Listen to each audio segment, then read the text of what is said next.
Halo semuanya, pada kesempatan kali ini kita akan mempelajari mengenai disfungsi kelenjar saliva. Saliva bukan sekedar zat cair yang membasahi mulut kita. Saliva adalah cairan kompleks yang disekresikan oleh kelenjar ludah, terdiri dari berbagai enzim, protein, elektrolit, dan agen antibakteri. Sekresi yang mirip ramuan ini memiliki banyak fungsi penting yang berkontribusi terhadap kesehatan mulut secara keseluruhan. Adanya disfungsi pada kelenjar saliva tentunya akan berdampak buruk bagi kesehatan oral maupun sistemik. Tujuan dari pembelajaran ini diharapkan mahasiswa mampu menjelaskan tentang etiologi disfungsi kelenjar saliva, mampu mengidentifikasi faktor risiko serta tanda dan gejala oral pada klien dengan disfungsi saliva, serta mampu menguraikan rencana perawatan higiene giginya. Baik, mari sama-sama kita simak. Selamat belajar. Pada kesempatan kali ini, kita akan membahas mengenai kelainan fungsi kelenjar ludah. Seperti yang kita ketahui, glandula saliva merupakan struktur penting pada kafum oris yang memiliki fungsi untuk memproduksi atau mensekresi saliva.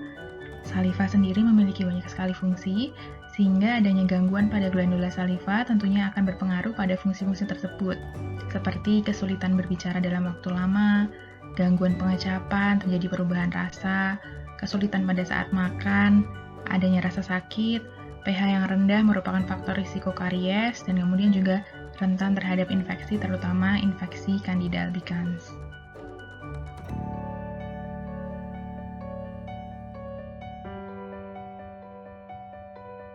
Mereview kembali mengenai klasifikasi kelenjar saliva mayor dan minor.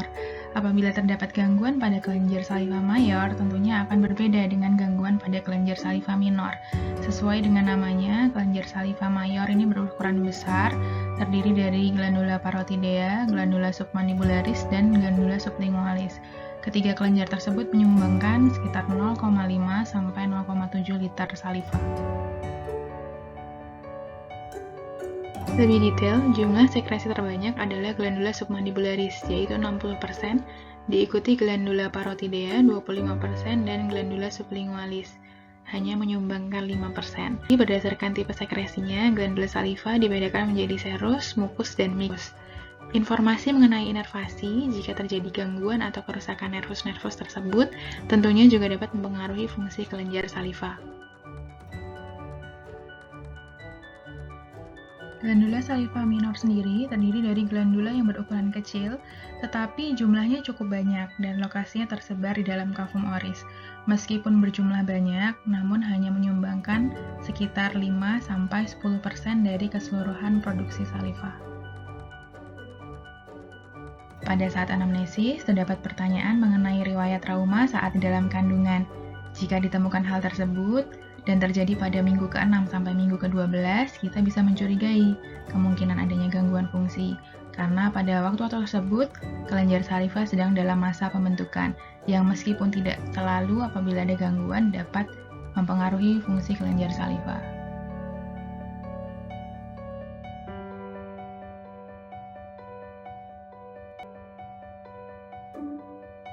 Kondisi disfungsi yang paling umum adalah serostomia, yaitu sensasi mulut terasa kering akibat sekresi kelenjar saliva yang kurang dari normal. Serostomia memiliki derajat dari ringan sampai berat, dampaknya pun dapat ringan sampai memberikan rasa yang tidak nyaman dan dapat mempengaruhi kesehatan klien, asupan nutrisi, dan kualitas hidupnya. Terdapat berbagai penyebab yang diketahui sebagai penyebab utama serostomia, seperti efek samping medikasi, efek toksik kemoterapi dan atau radiasi kanker leher kepala, penyakit autoimun, dan penyakit sistemik.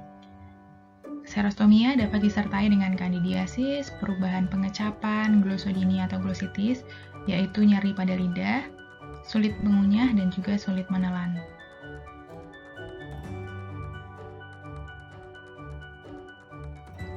Medikasi dapat menurunkan laju alir stimulasi saliva dan banyak sekali obat-obatan yang memiliki efek samping terhadap laju alir saliva.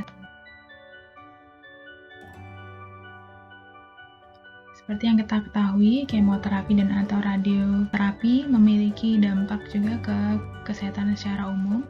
Sebetulnya hal ini tuh adalah efek domino yang berkaitan satu sama lain. Jadi kalau misalkan serostomianya kena, ke belakangnya kandidiasis, radiation kariesnya juga biasanya disertai dengan hal itu. Disfagia juga. Kemudian karena dia merusak sel-sel yang sehat juga ada nekrosis pada tulang dan kemudian juga dapat mengakibatkan mukositis. Patofisiologi terjadinya penurunan sekresi saliva pada pasien dengan riwayat kemoterapi dan atau radiasi itu adalah terjadinya atrofi dan degenerasi kelenjar saliva. Jadi pada minggu ke-1 pos kemoterapi dan atau radiasi itu biasanya terjadi penurunan saliva. Kemudian 2 minggu setelah radiasi dan kemoterapi itu biasanya akan berkembang atau muncul mukositis. Ini adalah contoh kasus pada pasien dengan nasofaring cancer.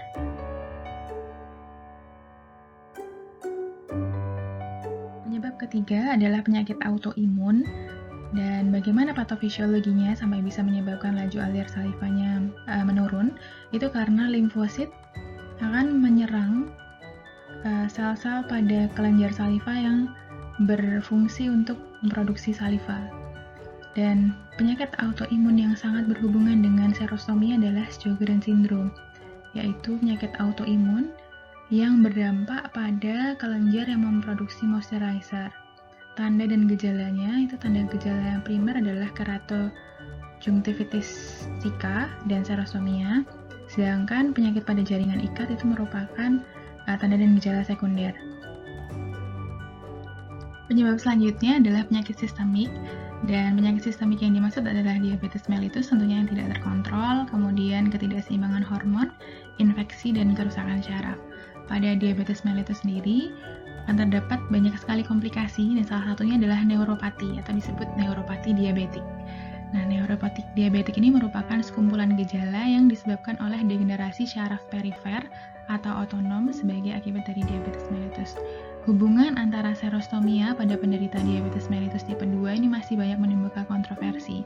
Salah satunya dikarenakan adanya kerusakan syaraf pada kelenjar saliva atau neuropati tadi, tapi juga banyak yang menyebutkan bahwa serostomia tersebut dikarenakan gejala poliuri atau banyak mengeluarkan urin sehingga tubuh kita kandungan airnya berkurang. Untuk menjaga homeostasis, tentunya produksi salivanya juga akan dikurangi.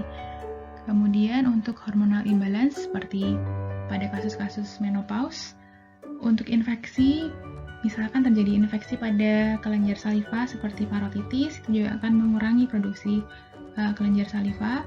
Untuk kerusakan syaraf, kalau syaraf-syaraf tersebut yang berperan pada pengaturan produksi saliva, tentunya akan mengurangi produksi saliva. Contoh kerusakan syaraf ya paling banyak itu terjadi akibat neuropati diabetik.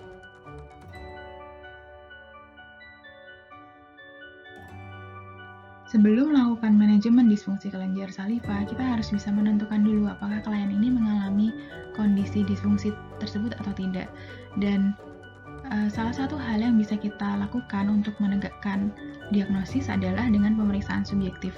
Kita bisa mencurigai klien mengalami disfungsi kelenjar saliva dengan melihat keluhannya. Jika klien tidak memiliki keluhan berupa mulut kering atau keluhan-keluhan yang menunjukkan penurunan laju alir saliva, kita bisa menanyakan pertanyaan-pertanyaan yang bisa memicu klien untuk menyadari. Meskipun dari keluhan utama atau wawancara, klien tidak ditemukan riwayat serostomia, tetapi kondisi klien memiliki riwayat penyakit sistemik yang dapat kita curigai bahwa kondisi sistemik tersebut berkaitan dengan disfungsi kelenjar ludah, kita harus curiga.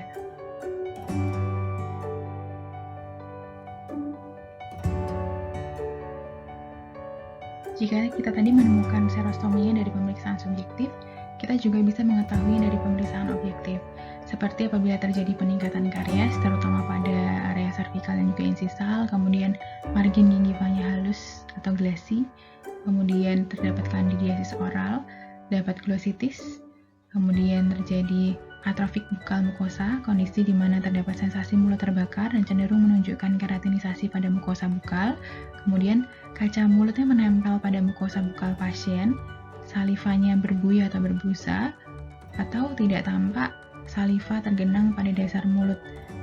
Untuk karies sendiri, karies yang terjadi akibat serostomia tentu didukung dengan pembentukan plak dan juga karies yang terjadi pada area servikal dan juga insisal yang sebetulnya cukup jarang pada klien normal.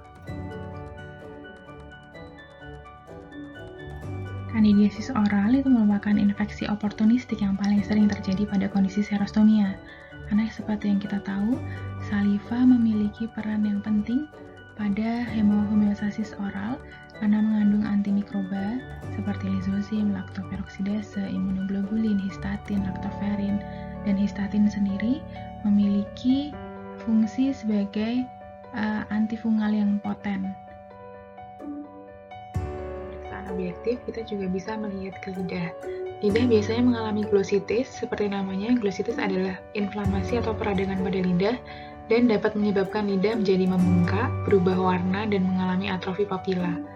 Selain dari pemeriksaan intraoral, kita bisa melakukan penghitungan jumlah saliva secara kuantitatif.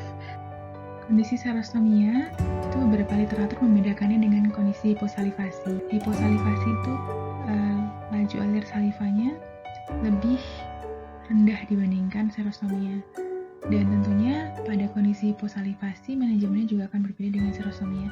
Kalau serostomia mungkin masih bisa dengan perubahan gaya hidup, edukasi, tapi kalau hiposalivasi mungkin sudah ada intervensi berupa pengobatan. Manajemen serostomia harus menekankan pada edukasi klien dan modifikasi gaya hidup. Yang bisa kita lakukan adalah tindakan-tindakan paliatif dan preventif terhadap efek lanjut serostomia. Klien dengan serostomia akan memiliki faktor resiko yang lebih tinggi terhadap karies. Dan apa yang bisa kita lakukan, terutama adalah perubahan gaya hidup. Oral hygiene-nya harus ditingkatkan dengan menyikat gigi minimal 2 kali sehari dengan pasta gigi berfluoride, dapat dibantu juga dengan dental floss. Kemudian kontrol ke klinik gigi lebih sering. Apabila biasanya pada klien yang normal 6 bulan sekali, pada klien dengan serostomia bisa disarankan lebih sering dan dapat disertai dengan pemeriksaan radiografi bite wing. Kemudian apabila terjadi peningkatan aktivitas karies, kita bisa meningkatkan home care-nya berupa custom fluoride tray, penggunaan obat kumur cladhexidine untuk mencegah terjadinya karies. Pada klien yang mengalami kandidiasis, manajemennya adalah terapi farmakologi atau medikasi. Tujuan utama manajemen serostomia adalah menemukan penyebabnya dan mengurangi simptomnya. Sebagai contoh, penyebab serostomianya adalah medikasi, biasanya adalah obat rutin yang dikonsumsi dalam jangka panjang. Kita bisa berkonsultasi dengan dokter yang merawat untuk kemungkinan alternatif penggunaan obat yang lain. Pada kasus diabetes mellitus yang tidak terkontrol, dapat kita rujuk ke dokter untuk penata laksanaan diabetesnya. Meskipun dalam kondisi radiasi dan kemoterapi, hal tersebut tidak dapat dihindari, kita masih bisa mengupayakan dengan terapi farmakologi dengan pilokarpin 1 jam sebelum radioterapi.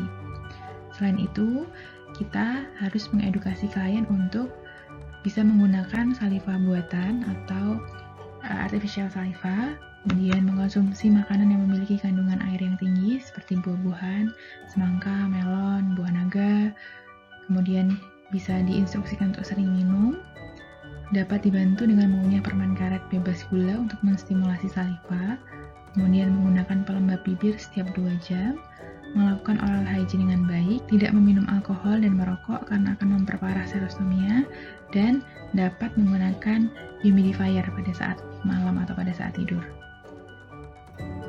Untuk Sjogren syndrome, karena ini adalah sindrom, jadi kita tidak bisa bekerja sendiri. Kita harus berkolaborasi dengan dokter gigi, dokter mata, kemudian dokter yang menangani rheumatoid arthritis jika ada. Medikasi itu yang bisa dilakukan pada Sjogren syndrome, karena kalau hanya dengan perubahan gaya hidup biasanya tidak akan membantu, jadi akan butuh obat. Berikut adalah contoh-contoh dari saliva buatan atau artificial saliva yang bisa kita sarankan pada klien untuk dibeli. Namun perlu diingat bahwa saliva buatan ini tidak akan mengobati kondisi serostomia, hanya meringankan simptomnya saja.